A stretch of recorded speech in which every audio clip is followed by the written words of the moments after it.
What's up, guys? You are on the air and off the books with Bethann and Samantha, and today we are going to be talking about two different books. I, Samantha, will be talking about Iron Flame, the sequel to the Empyrean series, number 2. Fourth Wing was the first one, Iron Flame was the second, and Bethann will be talking about... Why is mine so lame compared to what you just said? Everybody's gonna laugh. Cue like the building up music. Cue the Jaws theme song. I am going to talk about a new obsession of my own that's not anything to do with... It's not romantasy at all. It's actually sci-fi fantasy.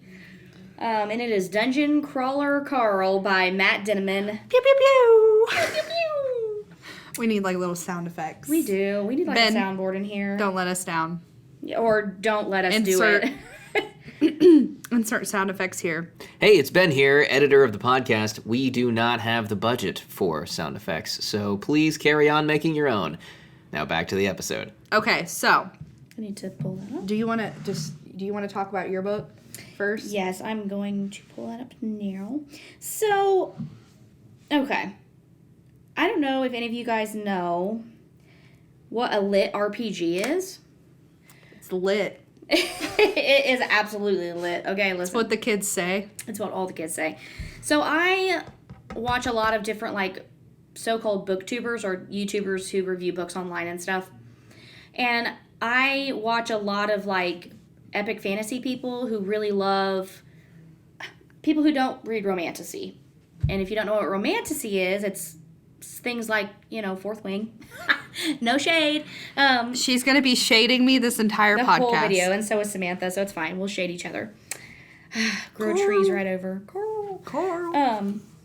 And so I was looking for something new, and in my reading journey this year, because I've read quite a bit, surprisingly, I have found that I really, really like humorous, like fantasy and like science fiction. And so I was looking for something that was more of like an indie author which means an author who's like self-published. And people had been talking about trying out lit RPG. And what it essentially is like, I don't know if a lot of you watch your significant others play video games or like if you play video games yourself, but it's about a character who is in a world where they have to live in this world and go by the rules of this game. So they advance and they get different items, and it like chronicles out all these different things. And it's literally like reading a video game. And I know that sounds lame, but it's not. Stay with me. So Dungeon Crawler Carl came up, and it's like this humorous science fiction fantasy game that mixes Dungeons and Dragons and video games. And it's about this man, obviously named Carl. Carl. Every time I say this, that's exactly what I hear. So. Listen, okay. The name Dungeon Crawler Carl, all I can think about is The Walking Dead and Homeboy just yelling Carl.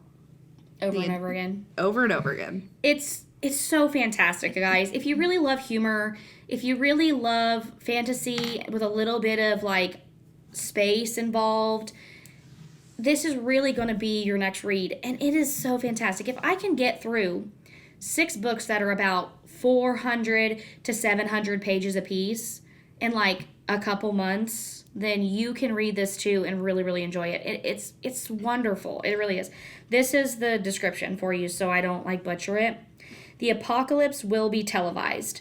A man, his ex-girlfriend's cat, a sadistic game show unlike anything in the universe, a dungeon crawl where survival depends on killing your prey in the most entertaining way possible. In a flash, every human erected construction on Earth, from Buckingham Palace to the tiniest of sheds, collapses in a heap, sinking to the ground. The buildings and all the people inside have all been atomized and transferred into the dungeon, an 18-level labyrinth filled with traps, monsters, and loot. A dungeon so enormous it encircles the entire globe. Only a few dare venture inside, but once you're in, you can't get out. And what's worse, each level has a time limit. You have but days to find a staircase to the next level down, or it's game over. In this game, it's not about your strength or your dexterity, it's about your followers, your views, your clout. It's about building an audience and killing those goblins with style. You can't just survive here, you gotta survive big. You got to fight with vigor, with excitement. You got to make them stand up and cheer. And if you do have that it factor, you may just find yourself with a following.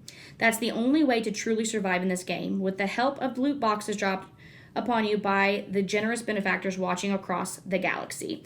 They call it Dungeon Crawler World, but for Carl, it's anything but a game.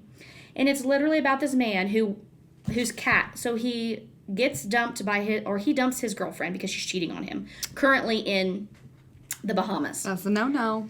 And so it's like midnight or something like that, and his cat, which is actually his ex-girlfriend's show-winning Persian cat. She's like this purebred Persian who is like entered in shows, and she's like a national like champion or whatever. She decides she's going to jump out the window into the tree. Okay, this cat is. And he's just like secretly loves this cat. Yeah. And so he decides he's going to put on his ex-girlfriend's pink Crocs in his heart boxers, like just in his boxers with his motorcycle jacket on, and run out the door to try to catch his cat. And as he tries to reach up to get the cat, like all of the buildings like just fall into the ground, and he's the only one left. There's like nothing. The earth is like completely destroyed. And then an announcer comes on over like the universe and says, hey, you have been lucky enough to survive, and you get to either try to survive on Earth with nothing to go by, or you can go into the dungeon and like be a part of this game show and fight your way to the top. Surprise! Surprise, surprise. So he goes into this dungeon, and then he takes his cat with him, and her name is Princess Donut. She has a name like a million miles long. As it should be. Yes. And so what happens is that Princess Donut becomes like sentient, like a human, but she's still trapped in her cat body, and she becomes a crawler or a player with Carl, and they form like a party together. And it's literally them going against the universe to try to right the wrongs of these people, this corporation that goes and destroys planets just so that people can be entertained. And they literally have to go in and kill these people. And I know it sounds really crazy. What? No way. Pink Crocs, a motorcycle jacket, Princess Donut? No. Yes, it is so like, I cannot tell you how many times I've like laughed my head off, but also have cried. And like I am so attached to like these characters and so invested in this story. I'm on book 6 right now, and hopefully like it's a 10-book series, and we do have them here at the library because Dawn is amazing and she ordered them. So that's why I get to talk to you about it now, because I was like holding it in for so long because I couldn't tell you. These books are fantastic. You have to pick them up if you want to laugh, if you want like some warm like feels and like serious like political intrigue. It has everything in it. Everything. It's perfect. It's a little potty humor, but it's so good, guys. And I really, really want you to read it and tell me about it. I need to talk to somebody who's not going to scream Carl every time I say something about it. I need somebody to chat with it. I really think you guys are going to like it. If you read like me and you listen to this podcast and like your like interests align with my interests, this is for you. Now, if you read like Samantha, you probably aren't going to like it. I'm not going to lie about that because Samantha wouldn't like this book. It reminds me of, like, the description reminds me of High Rise Invasion, which is an anime. Oh, Also probably a manga. Probably. Yeah. They, like, they're just in these high-rise buildings and that you can't get out of them. Yes. And it's just, like, this world where, like, everybody's, like, trying to kill each other. Yeah, essentially. Yeah. But this is with, like, laughs and, you know, a good time. And Yeah. an AI And cats. that makes fun of you and, like, Yeah. yeah, and heart boxers running around in the dungeon. Who wouldn't want that, you know? Yeah, exactly. So pick it up. If you read it, please let me know. I really do want to talk to somebody about it. I think you're really going to like it. It has been the best series/read for me this entire year. And I have read some pretty fantastic things this year.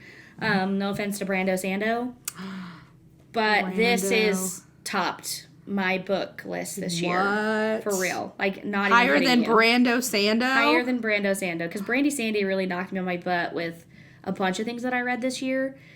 He's still one of my favorites. He's still up there, but he's up there for different reasons than Dungeon Crawler Carl. Plug your ears, Brandy boy. I know. Just don't listen. Avert your eyes, or your, whatever. Anyway. Whatever. Whatever you got. Whatever. Just read it. Read it for a good time and good feels, and just sit down and devour the series with me. I'm going to be distraught because book 7's not out yet. That's tragic. It is tragic. It's so sad. So I've been reading something much different. I love how you're just like, so anyway, on to the better book. So if you follow books or anything at all, you know about Fourth Wing and Iron Flame. I just want to say too that if you don't know about Iron Flame, I don't know what rock. What rock are you living under? Are you living under? Because I don't like anything romantasy. That's not true. I like some things, I guess, but it's not for me. And I have seen this everywhere. Yeah, it's literally everywhere. And I am not one to like dragons. I've never been drawn to a fantasy dragon book. So when Fourth Wing first came out and it started getting really popular, I was like, it's dragons, so I'm probably not gonna like that because I'm more of fae, witches, vampires, that kind of thing. Vampire Academy, ACOTAR. What don't you like about dragons? I just never I don't know. I don't know. I just didn't want to pick up a dragon book. I was like, what are they going to do? Blow fire at each other? I don't know. Oh my God.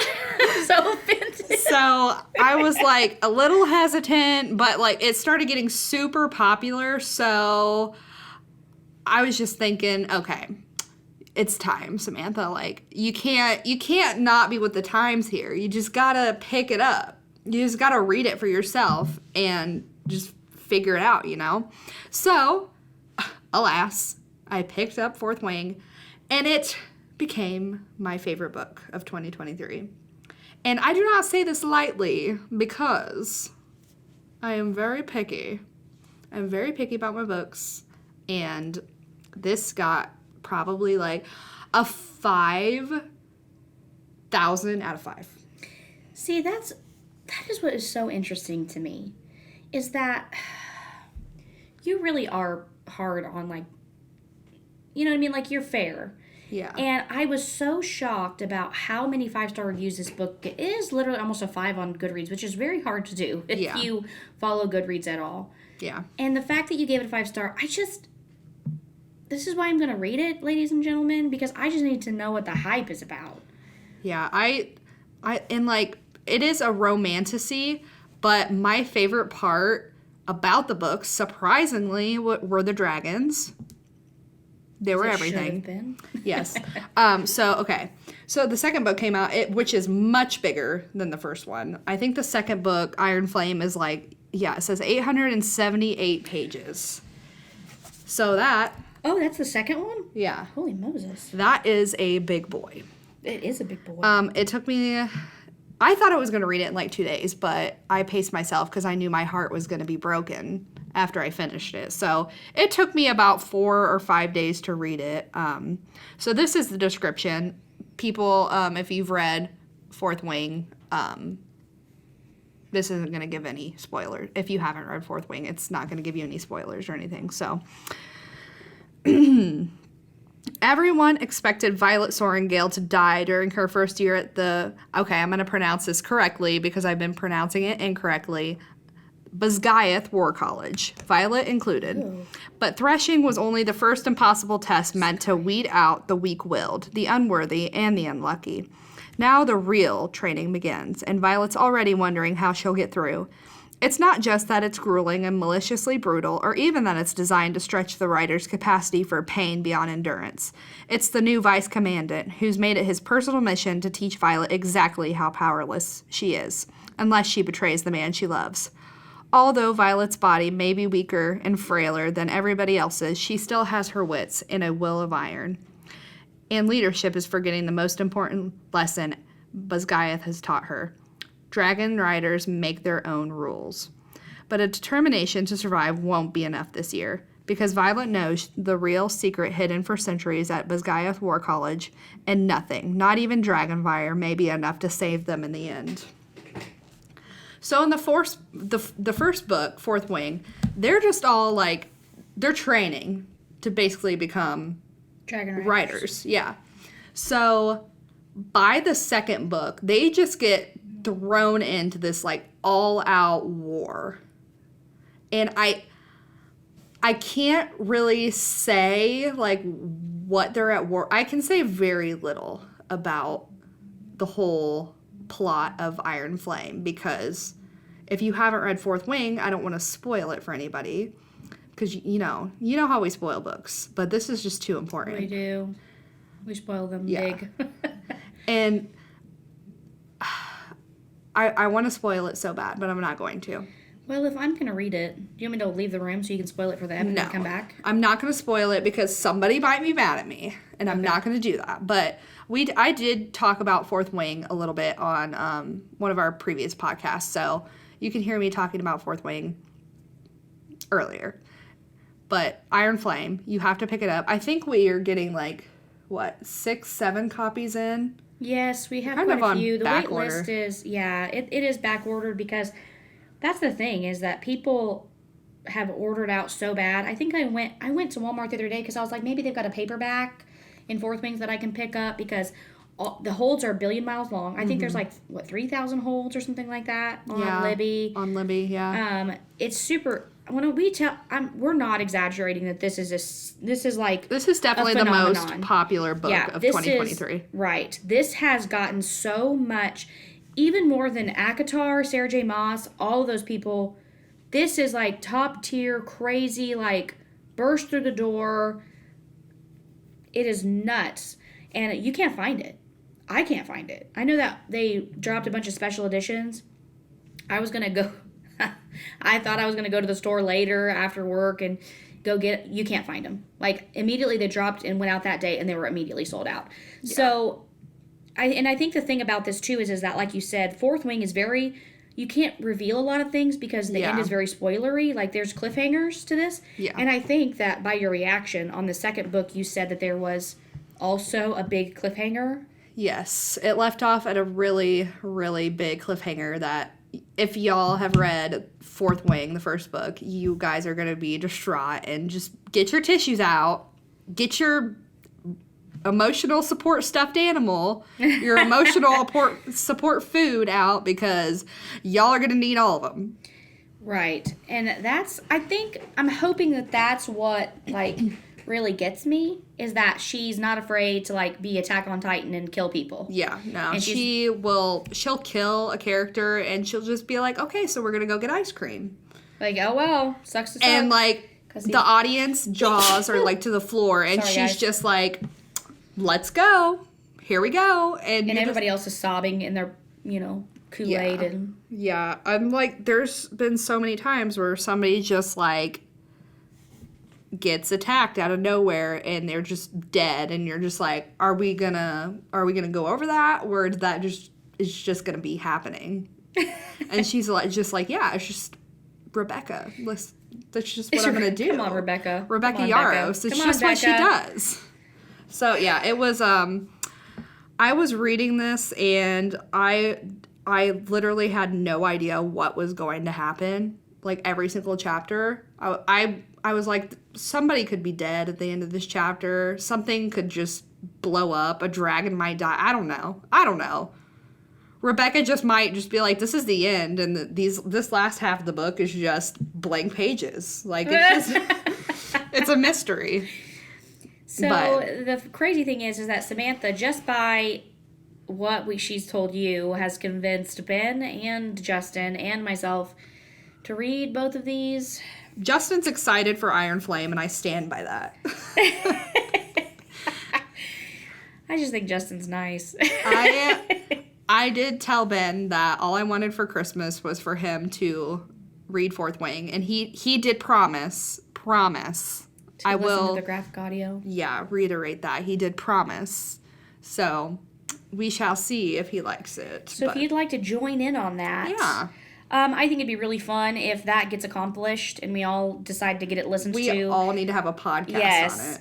No promises because I'm as slow as heck and I don't know what they're busy people too. Book 5 might be out by the time we do I get that. And then we could just talk about the whole series, exactly. You know? It's fine. But the goal is, and if any of our coworkers are listening and they decided they wanted to read it too and we wanted to come up and have a big podcast discussion. That would be fun. I think that would be pretty cool. Yeah. And it could be real spoilery. Like it could a be podcast real debate. book club. Yeah, so if we can get that accomplished, you guys just let us know and we'll get together and we'll have a big old talk in the den about it and tell you what honestly we think about it. And I will be honest. And I will be fair. I'll be fair. I am judgy, but I will go into it fair. No way. No. So those are your 2 books. Yeah. And this is a view, if you don't already know, into Samantha and I, our actual reading tastes. Yes. We don't share the same reading tastes except for in like horror and thriller. Horror and thriller. They're pretty similar. We're very similar in those. I would say we both kind of don't like domestic horror, like thrillers. Yeah, that's all Trisha and Lori. If you really want those recommendations, those 2 are the people to hit up for that. Like The Housemaid, Trisha told me to read The Housemaid. I liked it, but it's just like a book that I would read if I just didn't have anything else to read. Like it was fine. Yeah. It was like a 7. Okay. Yeah. For me. So we have, and if we didn't recommend anything to you, we know people who will recommend to you. So don't hesitate to reach out and see if we'd like to read something. Give us book recommendations. Read Dungeon Crawler Carl. And then read Fourth Wing, then Iron Flame. And yes, don't read Iron Flame first, please. Yeah, don't do that. Do not. I think you would be sad. Yeah, and if the first book was a lot more YA than Iron Flame was. Iron Flame, the action and the dragons, like the interaction with the dragons, was like 12 times better than Fourth Wing. So it just gets better and better. It literally, it goes from like a 10 to like a 20,000. So dang. I don't think that you guys will be disappointed, especially if you loved Fourth Wing. Yes. And I do want to tell you guys that if you there's a few things that are coming out on NetGalley that we've been reviewing that we've gotten. You need to be looking out for A Place for Vanishing by Anne Freistadt. We're getting ready to start that up and give a review about it. She's amazing. She sent us those e-copies for us to be able to enjoy, and I'm very, very chomping at the bit to be able to get to that. I know, I'm excited to read that. Yes, and then pick up Horror Hotel before you pick up Cursed Cruise by Victoria Fulton and Faith McLaren. That's a horror that I think you guys would like to check out. And then another horror that I've been given an ARC for that I'm really excited about. If you like What Moves the Dead by T. Kingfisher it's a House of Usher retelling. Very, very good. I really like the horror aspect of it, especially if you like...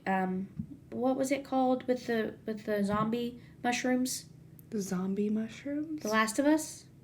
Is it The Last of Us? Sure. That's not it. Is it? I don't know. Where everybody's like, and it was with the Mandalorian guy. What's his name? Oh, yeah, The Last of Us. The Last of Us. If you like that, you'll read this. It's a novella, something you can get through, because coming up in February is What Feasts at Night, and that's the duology, the sequel to... the Sworn Soldier series for T. Kingfisher, and so far I'm halfway through that. It's actually really good as well. Those are my things that are coming up that I think that you're going to like. Those are all actually horror, so it's a horror year. A horror year. A horror year. In reading for me. What have you got that's coming up that you're trying to review? I have a few different things. I am going to be reading Emily Wilde's Encyclopedia of Fairies. Oh. And I'm also going to try to read the sequel as well, Emily Wilde's Map of the Other Lands. They are shorter books, but I love the covers. They're just it's the whole aesthetic, okay? It's fantastic. The whole fairy woodsy vibe aesthetic. Swordcatcher, I am scared to read I want to read it. I want to read it like right now, but I'm scared because it didn't get great reviews. I was about to say, there's very mixed reviews on that. So if anybody's read it and like to let us know what they think about it. It's got a 3.9. And which is interesting. I'm very shocked about the Emily Wilde books. It was very hyped, too. Because they have almost as good of reviews on Goodreads as Fourth Wing and Iron Flame. People are saying that the Encyclopedia of Fairies is a very atmospheric read. It's not very good on character development and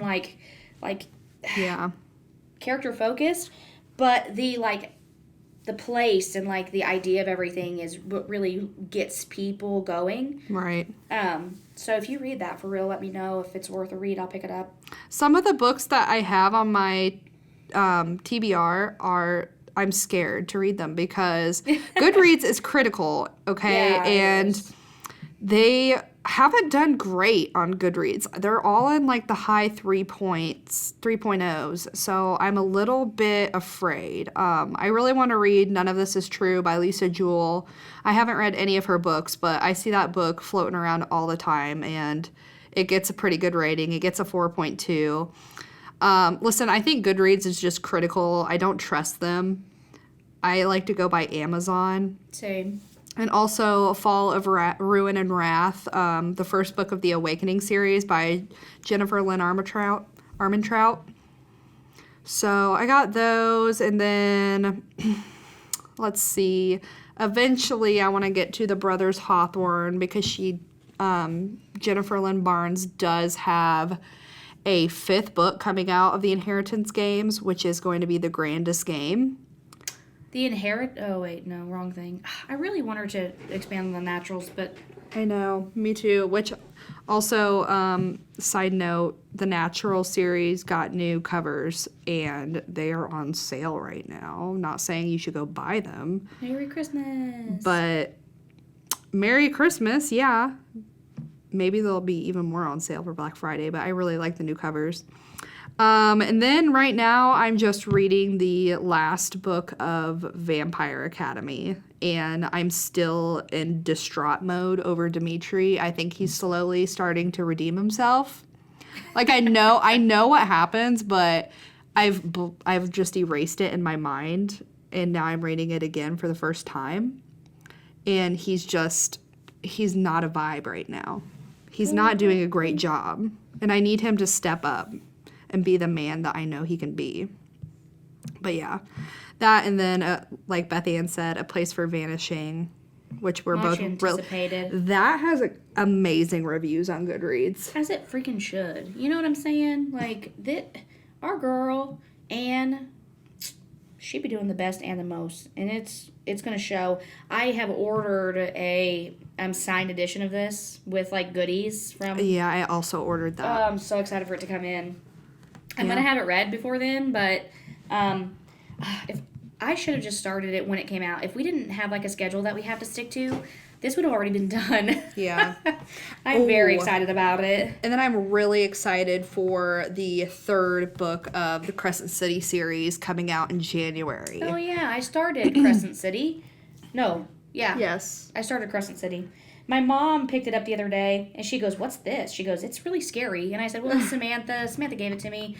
I started it. I told her I'd read it. And she goes, "Well, tell her it's too scary to read." Because of the cover? Because of the cover of it. I was like, "I actually like the cover, Mom." She was just like, "No, it's so this looks pretty. scary." It is really pretty. So I did start that, and I am a couple chapters in, and so far so good. I already have my opinions, but I'll keep those to myself. Are they good or bad opinions? I'm not telling you. Don't. You Tune in next time. And we will see you guys next week. Bye.